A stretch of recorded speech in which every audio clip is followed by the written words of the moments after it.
সালাহউদ্দিন আইয়ুবের নাম শুনেছেন? গর্ব হয় না তাকে নিয়ে?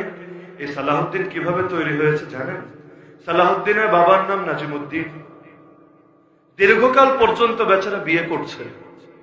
এখন আশপাশের মানুষরাও পেরেশান। ওই সমস্ত আর আমাদের আধুনিক সমাজের মতো না, যে যত দেরিতে বিয়ে করে ততই ভালো, ততই স্মার্টনেস, ততই আধুনিকতা। কারণ নিজের পায়ে দাঁড়াবে, নিজের পায়ে দাঁড়িয়ে প্রতিষ্ঠিত হবে, টাকা পয়সা কামাবে, তারপর বিশাল ধুমধাম করে 20 লাখ 30 লাখ খুঁয়ে অনুষ্ঠান করে একটা বিয়ের আয়োজন করবে। ওই জামানায় আরে আল্লাহর রাসূলের এমন সাহাবী আছেন 11 বছর বয়সে যিনি বাবা হয়েছে। ওই ঘটনাও এখন লোকে শোনায় না, না জানি আবার অন্য মামলায় ঢুকায় দেয় কারাগারের মধ্যে। নবীর এমন সাহাবীও আছেন 11 বছর বয়সে বাবা হয়েছেন।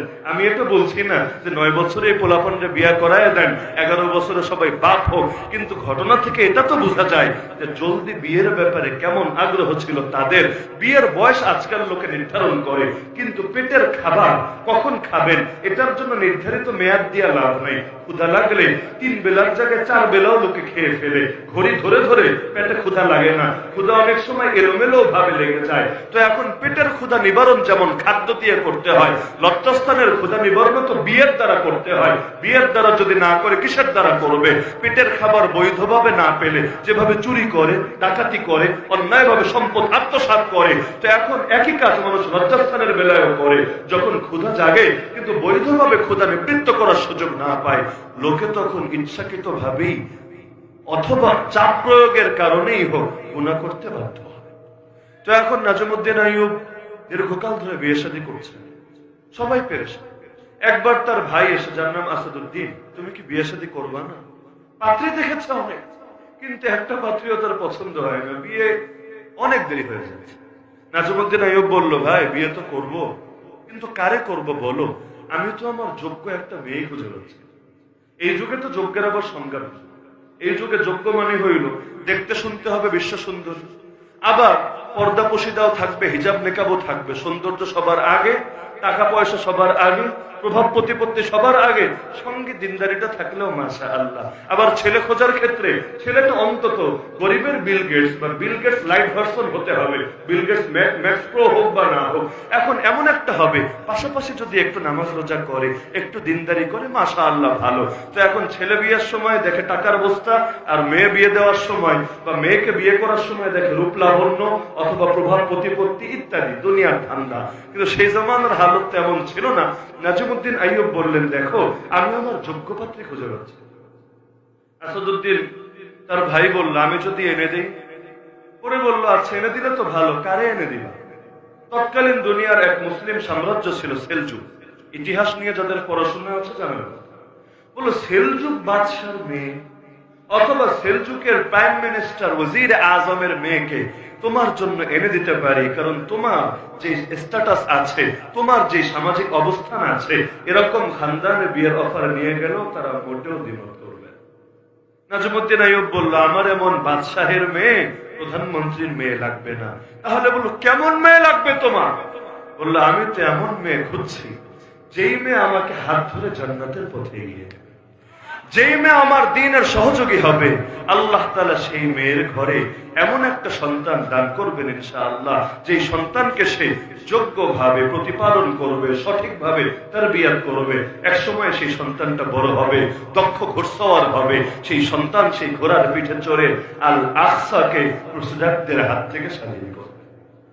বিয়েও করে না তখন, সেই সময়ের কথা। এবার ভাই আসাদউদ্দিন বলে, হ্যাঁ স্বপ্ন দেখা সোজা, এমন মায়া তুমি পাবাটা কোথায়?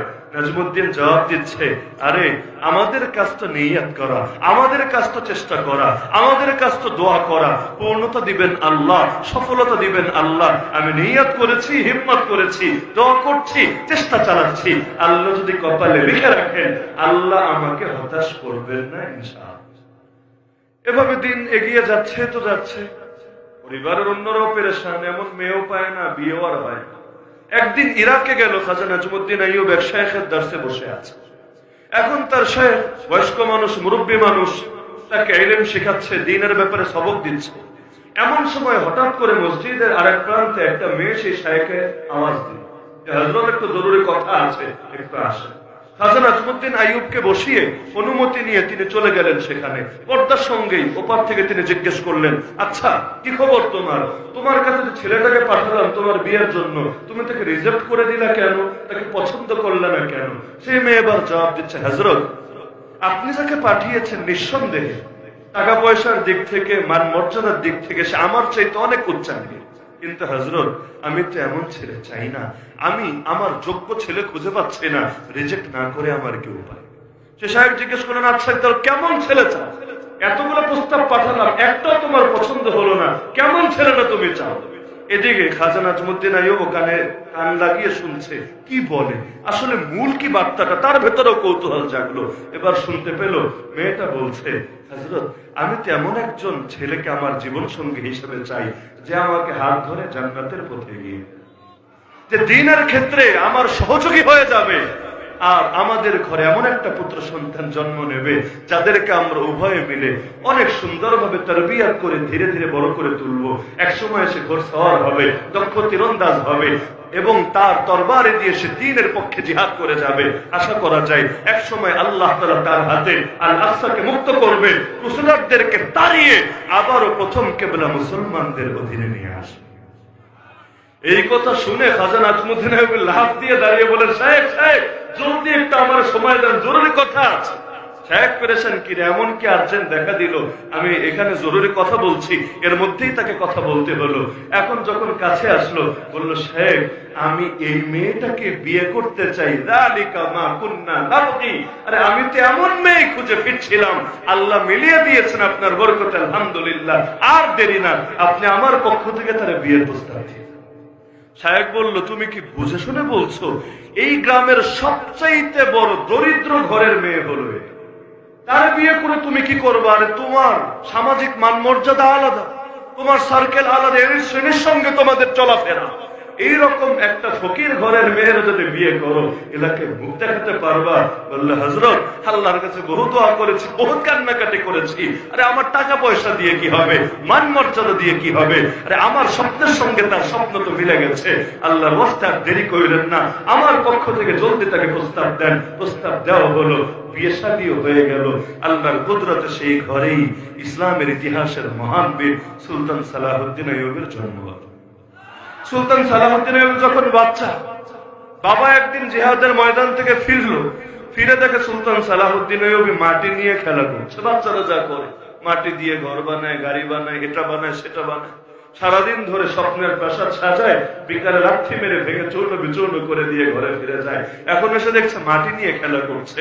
খাজা নাজমুদ্দিন আইয়ুব একটু কষ্ট পেয়ে গেল, এবার বলে ফেললো, আরে যার স্বপ্ন হলো আল আকসা বিজয় করা, সে মাটি নিয়ে খেলে জীবনের মূল্যবান সময় কিভাবে কাটাতে পারে? এই কথা বলে ছোট বাচ্চা তখন ছেলেটারে ধরে বুকের সঙ্গে লাগিয়ে জোরে একটা চাপ, অনেকে আছে না মুসাফাহা করলে এমন জোরে একটা চাপ মারে হাতের আঙ্গুলগুলো করকর করে ওঠে, আবার মুয়ানাকা করলে এমন করা করে বুকের হাড্ডিগুলো এমন ভাবে আওয়াজ করে ওঠে, মনে হয় দুই একটা ভেঙে গেল কিনা। তো এখন ছেলেটারে চাপ দিল, স্বাভাবিক ছেলেটা চিৎকার করে উঠবে, বাবাও অবাক, কি রে এত জোরে চাপ দিলাম, কোন আওয়াজ করছে না, মাটিতে ছাড়লো। অবাক হয়ে বললো, কিরে সালাহুদ্দিন তোরে এত জোরে চাপ দিলাম, তুই কি ব্যথা পাস নাই? তুই কোনো ব্যথার আর্তনাদ করলি না, আওয়াজ করলি না? এবার সুলতান সালাহুদ্দিন আইয়ুবী উল্টো বলে বসলো, বাবা যার স্বপ্ন হলো আল আকসা স্বাধীন করা, এতটুকু ব্যথায় কি সে এভাবে কুকুরে উঠতে পারে? তো যে চায় সে পায়। আরবিতে বলে মান জাদ্দা ওয়াজাদা, যে চেষ্টা করে আল্লাহ তাআলা দিয়ে দেন। বিকদরিল কাদ্দি তুকতাসাবুল মাআলি মান তালাবাল উলা সাহিরাল লায়ালি, চেষ্টা যেমন হবে পূর্ণতাও তো তেমনই আসবে। আর যে ব্যক্তি চেষ্টার পেছনে ছোটে, রাতগুলো বিনিদ্র ভাবেই তো সে কাটিয়ে দেয়। সেই প্রসিদ্ধ উক্তি তো আছেই, স্বপ্ন সেটা নয় যেটা তুমি রাতের বেলা ঘুমিয়ে দেখো, স্বপ্ন তো সেটা যেটা তোমাকে ঘুমাতে দিতে চায় না। তো যদি আমাদেরও সবার স্বপ্ন হতো এভাবে, জিন্দেগি তাল আকসা স্বাধীন করাই প্রধানতম মিশন। আর একটাবার চিন্তা করেন, সুলতান সালাহুদ্দিন আইয়ুবীর মাল কম ছিল না, সুলতান সালাহুদ্দিন আইয়ুবীর দুনিয়ার সম্পদের কমতিত ছিল না। চাইলে তার মতো একটা লোকের জন্য হজে যাওয়া, উমরায় যাওয়া কোনো ব্যাপারই ছিল না, কিন্তু গোটা জীবনটা কেটে গেছে, একবার হজ করতে পারে নাই, একবার উমরা করতে পারে নাই। বলবেন কিসের জন্য? গাফিল ছিল, হজের ব্যাপারে আগ্রহী ছিল না এমন? আরে না, সেই যে লড়াইয়ের ময়দানে নেমেছে, তার দিলের তামান্না ছিল আল আকসা যখন স্বাধীন হবে, ক্রুসেডারদের যখন পতন হবে ইনশাআল্লাহ, তখন কিছুটা অবসর হয়তো আমার আসবে। সেই সময় আমি আল্লাহর ঘরে যাব, আল্লাহর মেহমান হব, রাসূলের রওজার সামনে দাঁড়িয়ে বলবো, ইয়া রাসূলুল্লাহ, আপনার স্বপ্ন আমি পূরণ করেছি। সেই খায়বার খায়বার ইয়া ইয়াহুদ, জৈশ মুহাম্মদ সাউফা ইয়াউদ, এই ইহুদি আর খ্রিস্টানদের সম্মিলিত বাহিনীর হাত থেকে আমি আল আকসাকে আজাদ করেছি। খুশখবরি নিয়ে যাবেন, সুসংবাদ দিয়ে আসবেন। বড় তামান্না ছিল, একাধিকবার তো রাসূলকে স্বপ্নও দেখেছেন, বড় জীবনের মিশন নিয়ে নেমেছিলেন। বয়সও যে খুব বেশি হয়েছে তা না, 60-এর কোঠাও পা দিতে পারেন নাই। যে মিশন নিয়ে নেমেছেন, মিশন সম্পূর্ণ করেই ছেড়েছেন।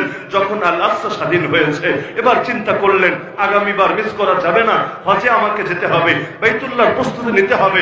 এতকাল নিজের হাতে বহুত কাফেলাকে বিদায় দিয়েছেন। যারাই হজে যেত দোয়া চাইতেন, নবীর রওজায় সালাম জানাতে বলতেন। হজ থেকেও যখন ফিরে আসতো সবার আগে গিয়ে ইস্তেকবাল জানাতেন, অভ্যর্থনা জানাতেন। দিলের বড় তামান্না ছিল কাজটা শেষ করেই তারপর তিনি হজ আর উমরায় ছুটে যাবেন। কিন্তু কাজ তো শেষ হলো, মিশন তো সম্পন্ন হলো।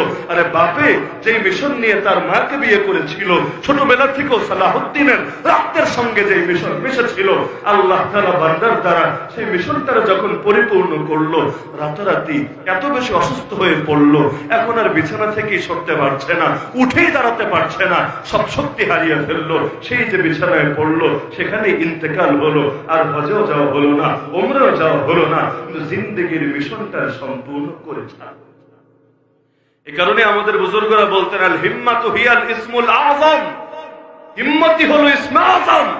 দেখেন না, আল্লাহর কিছু বান্দা হিম্মত করেছিল, যুগের হবল, সাপের মাথা, আমেরিকাকে শিক্ষা দিতে হবে, সারা দুনিয়ায় মুসলমানকে মেরে মেরে শেষ করে দিচ্ছে, কেউ কিছুই বলছে না, ওদেরকে অপরাজেয় শক্তি ভাবছে।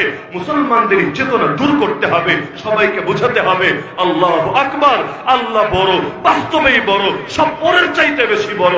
আল্লাহর সামনে দুনিয়ার কোন তাগুতের শক্তির তুলনা হয় না। ফাকাতিলু আউলিয়া আশ-শাইতান ইন্না কাইদাশ শাইতানি কানা দাঈফা, তোমরা শয়তানের দোসরদের বিরুদ্ধে লড়ে যাও, শয়তানের শক্তি বড় দুর্বল। আরে মশা মাছির ডানা যত বেশি দুর্বল, তার চাইতেও মুজাহিদিনের নজরে দুনিয়ার কুফরি পরাশক্তি এর চাইতেও বেশি।